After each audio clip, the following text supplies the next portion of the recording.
അതിനിടെയാണ് വി ശിവൻകുട്ടിയെ പോലെ ഒരു മുതിർന്ന നേതാവ്, ഏറ്റവും പ്രായം കുറഞ്ഞ മേയർ എന്ന നിലയ്ക്ക് CPM കൊട്ടിഘോഷിച്ച, നാളെയുടെ നേതൃത്വം എന്ന നിലയ്ക്ക് ആഘോഷിച്ച മുൻ മേയർ ആര്യ രാജേന്ദ്രനെതിരെ കടുത്ത വിമർശനം ഉന്നയിക്കുന്നത്.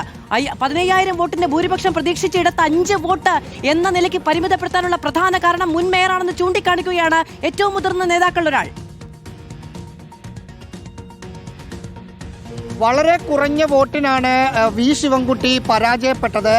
ആ സമയത്ത് ഈ മുടവൻമുകൾ എന്ന് പറയുന്ന തിരുവനന്തപുരം കോർപ്പറേഷന്റെ വാർഡിൽ വരുന്ന സ്ഥലത്താണ് ഈ ആര്യ രാജേന്ദ്രന്റെ വീടിരിക്കുന്നത്. ജില്ലാ കമ്മിറ്റി അംഗമായിട്ട് പോലും ആര്യ രാജേന്ദ്രന് ആകെ പാർട്ടി കൊടുത്ത തെരഞ്ഞെടുപ്പ് സമയത്തെ ചുമതല മുടവൻമുകൾ വാർഡിന്റെ പ്രവർത്തനം മാത്രമായിരുന്നു. മറ്റ് ജില്ലാ കമ്മിറ്റി അംഗങ്ങൾക്ക് വിപുലമായ ചുമതലകൾ ഉണ്ടായിരുന്നു. അന്ന് ആ സമയത്ത് വാർത്തയായതുമാണ്. അന്ന് പാർട്ടി നേതാക്കളോട് സംസാരിക്കുമ്പോൾ ആര്യ വീടിരിക്കുന്ന സ്ഥലത്ത് മാത്രം പ്രവർത്തിക്കട്ടെ, അതല്ലെങ്കിൽ കൂടുതൽ തിരിച്ചടി ഉണ്ടാവും, കാരണം ആളുകൾക്ക് ആര്യ രാജേന്ദ്രനോട് അത്ര മതിപ്പില്ല എന്ന് തന്നെയാണ് പാർട്ടി നേതാക്കൾ അന്ന് പറഞ്ഞത്.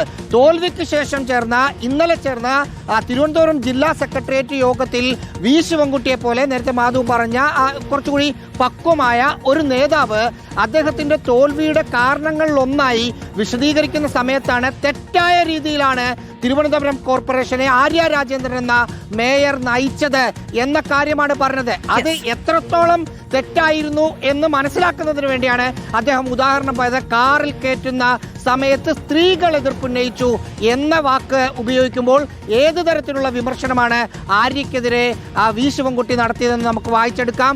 അതല്ലാതെ മറ്റു 1-2 വാക്കുകൾ കൂടി ആ യോഗത്തിൽ വി ശിവൻകുട്ടി പറയുകയും ചെയ്തിട്ടുണ്ട്. റാഹിസ് റഷീദാണ് വിവരങ്ങൾ നൽകിയത്.